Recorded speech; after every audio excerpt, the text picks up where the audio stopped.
Hello and welcome to this episode of Fulham Fan News. It's part two of our duo with Cottage Analytica. Today I'm joined by Chris Frank, Mr. Cottage Analytica himself. How are you doing today, Chris? I'm doing very well, Tom. Thank you for having me on the show again. Yeah, no, it was great to have you last week, and I'm sure many people have enjoyed watching that episode. I know I've seen, especially with the news this week, a lot of people referring to that episode. So that's really good to see that people are watching it and getting information from it that we want them to. Today's episode, we're going to talk about the sort of budget that Fulham may be looking at Yeah, this summer. Obviously, there's been no new additions just yet, but we've seen a lot of people go. We've seen people loans ending. We've seen contracts finishing. Um, Obviously, behind the scenes, that frees up wages, that frees up funds. mhm. So we're looking at talking today about the budget that we could have for certain players. Maybe talk about a few of the targets that are being linked with Fulham heavily, and whether Fulham can financially attract them to the club. So, Sure. Chris, if you'd like to start off with what you think Fulham's budget may be this season, and then we'll take it from there. Okay, yeah, that sounds really good. Yeah, so it might be worth just very briefly recapping some of the key points we talked about on the last episode, which kind of link into this question of Fulham's budget. So we talked a bit about the financial fair play rules, which limit the amount that Fulham can spend on their squad based on the amount of revenue they bring in. And what we said was that Fulham have one of the smallest revenues in the league, and therefore have one of the tightest budgets on which they can spend on their first team squad. That being said, there was some good news with that as well, because some of Fulham's recent FFP constraints have been lifted because Fulham had quite a profitable season last year. So that doesn't mean for Fulham that sort of all the constraints can come off and they can spend crazy money. Fulham still are limited by the fact they have quite small revenues and therefore a small budget. But I guess what I'm saying is that over the last few years, Fulham have been even more constrained than that because of the spending from a few years ago, which we talked about on the last episode. That's kind of where we are now. Fulham's in a position where they can sort of spend, I guess, what you might call the sort of natural amount that a club of their size ought to be able to spend. That's where we are in terms of FFP rules. So the question here is really, okay, well, how much is that, and how much more can Fulham spend on the squad they've got right now? And I suppose what probably a lot of people would want me to say in answering that question is, okay, what is the amount of transfer fees we can spend? Give us a number. Is it 50 million, 70 million, 100 million? What is it? And I suppose my first message is that it doesn't really work like that in practice. That's kind of how the media tends to talk about transfer fees and how much a club can spend. They talk about the total spend on transfer fees. But the way I think it works in practice is that clubs will have an annual budget for what they can spend on their squad. And that spending is a mix of the transfer fees, which, as we talked about last week, is amortized over the life of a player's contract. But it also includes the player's wages. So, there's some players who might have a very low transfer fee to bring them in, but require very high wages. I think we were talking to Yerry Mina at Fulham were recently. He would have been a free transfer. He's out of contract, but I understand that the wages he were asking for were too high, and therefore that's an unlikely transfer to happen. So you've got some players who will have high transfer fees but low wages, and some like Yerry Mina will be the other way around, low transfer fee, high wages. And as a football club, you've got to look at all these things in the round. You've got to think about, okay, how long is the contract I'm buying for these players? What is it going to cost me per year in terms of wages and transfer fee amortization? And what's the resale value? So you've got to look at all those things um, together. So it's not quite simple as just saying this is the budget for transfer fees. Um, but let's get on to Fulham. So my estimates are that Fulham probably spent about £83 million on their squad last year. So that's the amortizing transfer fees and the wages of the players. That's pretty low. I think only Brentford spent less than that in the Premier League last year. Um, and obviously that was on last year's squad. If we look at the position we're in now, we've got Fulham with all their loans they had last year going back to their parents' squad. We might assume that Tosin's going to go for about £10 million. That seems quite likely at the moment. We know Cabano and Solomon are leaving. We know Robinson's staying, but with a pay rise. You factor all that stuff in together, I think Fulham currently have a squad of about 16 first-team players, and they would cost about £73 million a year. So that's our current position. That's our current annual spend is about £73 million, and we've got this really tiny squad. So the next question is, okay, well, how much can we spend if we're spending £73 million right now? And I think the easiest way to answer that question is to look at other clubs that are more established in the Premier League, that are similar size to Fulham, and see how much they spend on their first team. And I've looked at all the clubs and looked at their accounts, and I think the best comparator is Crystal Palace. So they have a revenue level which is about the same as Fulham in terms of gate receipts and sponsorship, and they have operating costs that are about the same as Fulham as well. So they ought to be able to spend a similar amount as Fulham on their first team squad. And they spent about £105 million on their squad last year. So, but Fulham's current squad cost £73 million. Crystal Palace, similar sized club, spending 105. So that indicates there's about another £30 million that Fulham could spend to get into the same level as Crystal Palace. And I think actually Fulham could go a little bit further, because Crystal Palace aren't in the business of really trying to push their FFP limits, and they're trying to run a bit more sustainably, make kind of break even each year. I think Fulham can therefore go to a sort of annual club first team cost of about 110 or 120 million pounds, somewhere in that range. Currently it's 73, so that means they can spend something like 40 to 50 million pounds in annual spending in filling out the sort of 9 spots left in the squad. So that's a little bit unsatisfactory, because what people want to hear is how much can we spend on transfer fees? And I'm telling you a number which is sort of the annual cost. That's wages plus the transfer fee amortization, which is the amount you spend on the transfer fee spread over the life of a contract. But to put it in context, I put together a kind of shopping list of players, which are players who I think are we're being linked to at the moment. And obviously this changes day by day, so it may be, out of date in a few days. But it's a shopping list which would cost about £47 million a year in annual spending increase. And so I think is just about affordable, and I think a reasonably exciting one. So that's fine. I'll give you that list, and then we can talk about some of the players on it, and some of the transfer fees on that. So the list I've got, I put some cheap ones at the top who just kind of give cover in the squad. So I've got Joshua Brennett, I think we talked about last week, Ola Aina, and Brendan Harrison. I think that one's gone a bit quiet, and that would be a loan. But they're kind of providing cover in the squad and costing somewhere in the region of £2 million a year each in terms of the financial impact on that £50 million budget. Then some mid-range guys, Callum Hudson-Odoi I've put on. And I think that's quite an interesting one, because I've seen it, in your Twitter feed and some other sources, that there's talk that Chelsea might let him go on a free transfer. And if that was true, he's quite a young guy, might be able to offer him wages that he would find attractive in the kind of 70 to 80k a week range. I think Fulham could afford that. That would put his annual cost to Fulham at somewhere around £5 million, which is totally in the kind of budget we can talk about. So I think that one, if Chelsea are willing to do the kind of free transfer deal, then I think that would be quite a good one.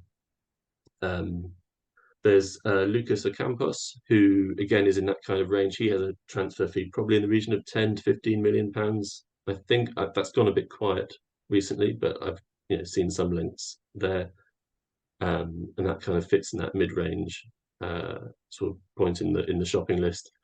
And the other one, which I think you've mentioned on one of your episodes before, is Sebastian Bornau. I don't know if that's still viable. Again, I've not seen any links for a while on that one, but again, that would be kind of the mid-range on the shopping list. And then 3 big ones. Yunus Musa would cost Fulham about £7 or £8 million a year. So that's about an £18 million transfer fee and probably about £3 million a year in wages. Roger Ibanez, again, probably even more, maybe in the sort of £10 million a year cost. And the final one would be Andre from, is it Fluminense? Yeah. Um, again, in that sort of £10 million a year cost. So that would be 9 guys, £97 million total transfer fee spend, if that's the fee or the figure one is interested in. So it's coming up to £100 million on transfer fees, mostly quite young and therefore getting relatively low wages at that point compared to what they might get later in their career, lowering the average age of the squad quite a bit, giving a bit of depth, but also some big big name first team signings there as well. So I think that's quite an attractive shopping list of players. It would give us, it would fill out the squad, about £100 million spend. It would take us right up to our kind of budget limit, but I think it's achievable. So yeah, I guess that gives some sort of context to that budget number. I think if you spend it on younger players, you can spend sort of around £100 million in transfer fees and bring that sort of talent into the squad. Yeah, I mean, that's the sort of list we're looking at, isn't it? We've seen a lot of these links to obviously those players that you talk about. Obviously, Brendan Aronson has gone now to Union Berlin, so we'd have Okay, I to hadn't seen find that one. someone else there.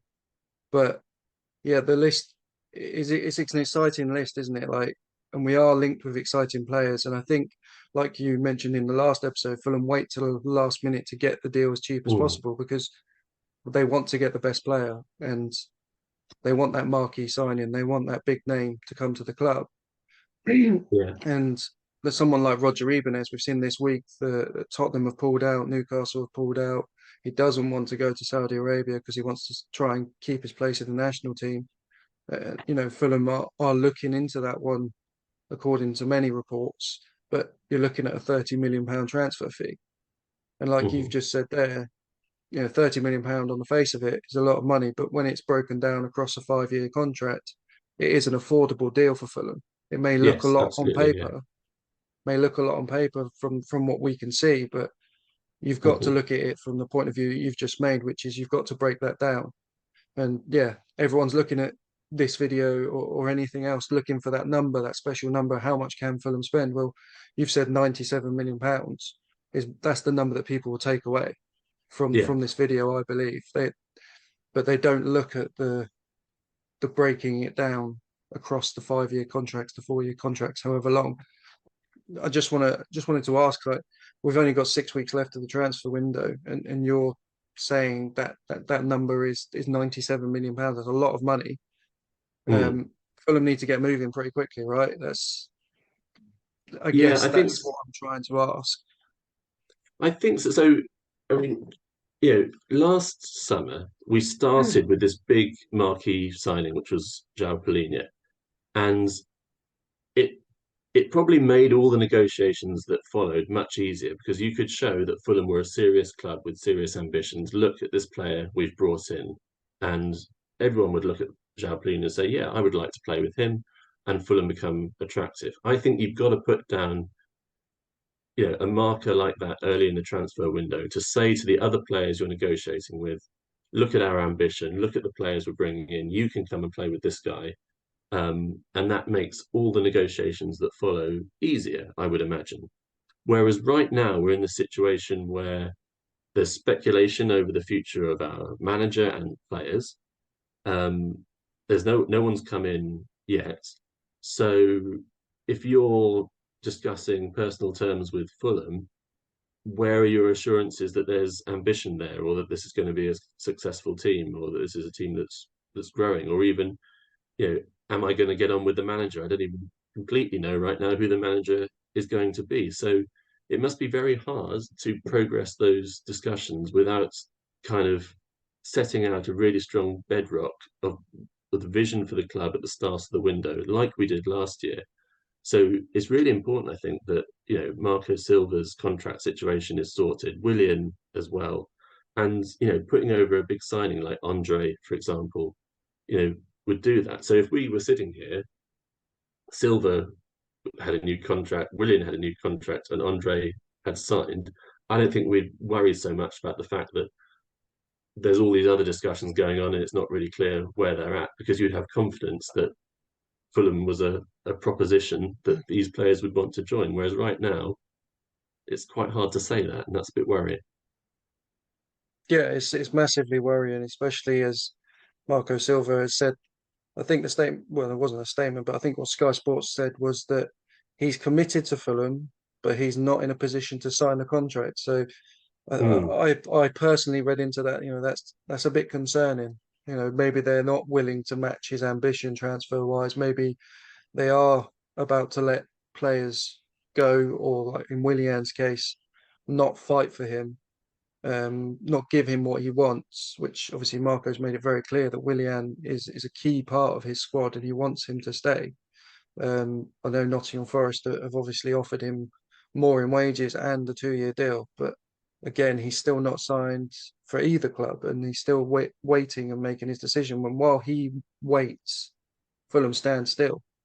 yeah. Um, in terms of Marco himself, he's turned down huge deals to go to Saudi Arabia, and yeah, something just doesn't seem right. He's staying at Fulham. The videos that we've seen of him back in training, he looks very angry, um, and I I'm can't not a blame body him. language expert, but he did not look happy in that video. No, But exactly. I can't blame him. He's got Tosin Adarabioyo and Alexander Mitrovic training alone by the looks of it from the videos. Obviously, they could just be fitness drills, but when you've got two players who are want away and you see them running around on their own while the rest of the team training, you have to assume that they're training alone for a reason. Um, but yeah, I agree with you. If Andre was in the door and Willian and Marco had signed, I think we'd all be thinking, yeah, this is going to be great. Um, but again, I also agree on the Paulinho thing. Last season there was a different transfer strategy. Maybe this season they feel, and it may be stupid to feel this way, but maybe they feel Luton are coming up, Sheffield United are coming up. They're not strengthening their squads massively. Um, all we've got to do is be better than one team. Maybe if we get a few players in the door yeah, towards the end of the window, we'll stay up. But that's not ambitious, and that's not what Marco wants, and that's probably why he's not signing a contract. Um, Also, um, if you look at the Alexander Mitrovic situation, he wants to go. Obviously, I mean, mm, look, my view on it is you can't blame someone. If someone offered me right now 5 times what I'm on wages wise, I'd be signing the contract and out the door. Obviously, with football players, it's slightly different because they can't just give you a week's notice or a month's notice and say see you later. He's got a 3-year contract at Fulham. Al yeah, Hilal need to agree a fee with Fulham. For £25 million is ridiculous. £35 million, which is the second bid, is a little bit closer to what I think Fulham will accept, but I still can't see them accepting anything like that. The number that is doing the rounds on Twitter is £50 million. Now, I wanted to talk to you about if Fulham were to sell Mitrovic, which sounds crazy, but if Fulham were to sell Mitrovic and that £50 million came in, what would that do to the transfer budget that Fulham have? And would it help Fulham have a bit more of a kick start, let's say, to their transfer window now? Would we start to see signings coming in because Fulham have that little bit extra money to be able to play with and go, well, yeah, we don't need to lowball, let's say, Eagle, who's off to Brighton now, apparently. We don't need to offer 8 million. We can go straight in at 10 and give them what they want and get the player that we want. Would the sale of Mitrovic help Fulham rejuvenate the squad? Because obviously last season we saw he was missing for a third of the season. And I mean, we did okay. yeah. Vinicius We came did in fine. Yeah, and did okay, and Fulham did okay. Marco adapted the squad, and Fulham did pretty well without Mitrovic in the squad. Obviously, no one wants to see him go, but if that deal was to happen, how would that affect Fulham's transfer strategy this summer? yeah. So I think if they were to sell Mitrovic for £50 million, on that sort of budget of annual spending I mentioned earlier of sort of 40 to 50, I think that becomes sort of 60 million a year. So there's quite a bit more room in that annual budget. But in practice, I guess it means a number of things in those negotiations. Yes, Fulham can do what you're saying, which is okay. Let's not lowball the transfer fee. Let's give the clubs a bit more, see if we can get the offers accepted and get these transfers moving. But it also kind of says to all those clubs, and it's the problem probably that West Ham have right now, is that they will say, well, we know you have Mitrovic money to spend, so we want as much of that as we can get. And maybe I can see it causing problems in that sense as well, in that maybe the prices start going up because clubs know, well, we know you're desperate, we know you haven't got much in the way of strikers at the squad, we know you want all these players in, and we know you've got money to spend, so let's see it. And I suppose it can go that way as well. But certainly it does significantly impact the amounts that Fulham are able to spend in this window, and that budget goes up a lot if Mitrovic is sold. I mean, obviously I don't want to see him go. I'm sure you don't want to see him go, but No. if you've got an unhappy player who is trying to force a move, from what we've seen, no one's actually seen anything official come out saying yes, he's trying to force the move, but it's not come from him and it's not come from Tony Khan or anyone like that. So it's all media speculation. But if you've got a player like that, the best bet in the end is to get as much as possible as you can for them and try and replace them Yeah. as quickly as possible. Do you have faith that the Khans would be able to replace Alexander Mitrovic? Um, I mean, it's a really difficult position to fill, and the whole thing with Fulham over the last sort of 4 or 5 years, the whole story has been how well can we play to Mitrovic's strengths and protect his weaknesses. So the whole squad at the moment, because Marcus Silva's the only manager that's really done that successfully, the whole squad is built to play to Mitro's strengths and then cover the things he's not so good at, like the kind of pressing out of possession and that sort of thing. So it's such an important position for us. There doesn't seem to be that many guys that you could go to fill that role because everyone around him, is built to sort of fit the puzzle piece that is Alexander Mitrovic. So we need another striker that's the same shape piece in the puzzle, and that's quite hard to find. So it's a really hard task. I think a lot of the £50 million, if it is that we get from him, would be spent on the replacement. So rather than sort of generally bolstering the squad, I think to get a good striker that's going to help us, we're going to be spending a significant chunk of that. And I've seen a few names mentioned, and I guess we'd be looking to spend the sort of 30 to 40 million pounds mark. There's some good, some decent players you could get for that, but there's not many, and lots of other teams want them as well. So it'll be very difficult. So I'm very nervous about the Mitro replacement situation. Yeah, I mean, obviously, a bit of positivity on it is the fact that we did a whole third of the season without him last year, and Hmm. and and Vinicius did pretty well. And towards the end of the season, I think he really found his feet. But then obviously Mitrovic came back from his ban. So I'm not saying Vinicius is the answer, but he's already there. He did okay towards the end of last season. Maybe if Mitrovic was to go, he'd probably start the season with the window still open, Yeah, and Fulham would look and see, oh, is this guy good enough? If he's not, then probably try and replace. Um, but yeah, I there's just no wanted depth to, at all in that situation, right? So like, okay, so we don't have Mitro. What if Vinicius gets injured? Then we're yeah, then we're in real trouble, aren't we? So I think someone has to come in. Um, yeah, yeah. I think there's a lot of youngsters around the squad as well. Obviously, we've got Jay Stansfield coming back from mhm. his loan. I mean, I know he played a few games in the Premier League last year, but I don't think he's ready for that step up just yet.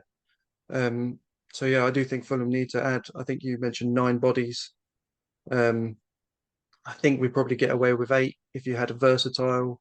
Two of them were probably versatile and could play in Yeah, 3 or 4 different positions. But I mean, clock's ticking. We've got a week before we go to the USA. I can't see anyone being in before that. And then we've got 6 weeks before the Premier League kicks off. So before the window shuts, sorry, 5 weeks. Is it? Yeah, about 5 weeks or something like that. But yeah, I mean, we've got 5 weeks and we've not signed anyone. I know West Ham haven't signed anyone, but they're going to be now with the Mm. Rice money ready to go and spend. I think other than that, we're the only side that haven't signed anyone. I don't think anyone else haven't signed anyone, but yeah, I mean, let's try and end this on some positivity. Fulham have a fair amount of money to spend. You know, Yes. there is a lot of rumours going around that we are in talks with people, Hudson-Odoi, Andre, you know, Ibanez, on Mhm. the Sebastian Bornau thing. I know he changed his agent, so he's looking, well, he changed his agent specifically to try and get a move to the Premier League. Um, so there are rumours going around that we are talking. I think some of them are concrete and some of them are probably agent talk. Um, but I mean, let's try and end this with some positivity. You know, Fulham are going Yes. to get players in, right? They're going to get some good Yeah. players in towards the end of the window by the looks of it. But hopefully they'll get some players in. Willian will sign a contract, and you know we'll start the season on positive with a win against Everton, right? Yeah, absolutely. Well, there is reason to be positive, isn't there? Because what I'm saying is there is money to spend, there is capacity, there's good names that we're being linked with, and there is financial capacity in this club to go and buy a lot of these names. We can get half a dozen to 10, depending what we need, of these players can be afforded by Fulham if we can convince them to join the project, and that's the sort of main concern I think at this point. It's not the money, the caliber of player we're talking to, we can afford them and we can get a bunch of them. It's just we've got to make it happen now, and Yeah, there's no reason to think that we can't do it. We've done it. Every other window has felt a bit like this, and it's all sort of come together at the end, at least to a certain extent. So there's no reason to think it won't this time. But yeah, it's just a little bit scary right now. So hopefully it'll hopefully in a week or so things will be looking much rosier. yeah. Well, obviously, like we just discussed, the club go off to the USA at the end of next week, so um, you know, hopefully by then we might have some concrete transfer news. You know, someone's coming in Mm. very soon because I think other than Paulinho last year, we did see, you know, I think Andreas Pereira we was linked, and then within 3 days he was signed. You know, Bernd Leno dragged Yeah, on a bit longer because we wanted to, you know, try and give Arsenal 1 million this year and then 1 million every year for the next 10 years or so. But um, again, you know, big names they take time to sign, and we've got to stick with it. You know, like you say, it happens every year with Fulham, other than last season.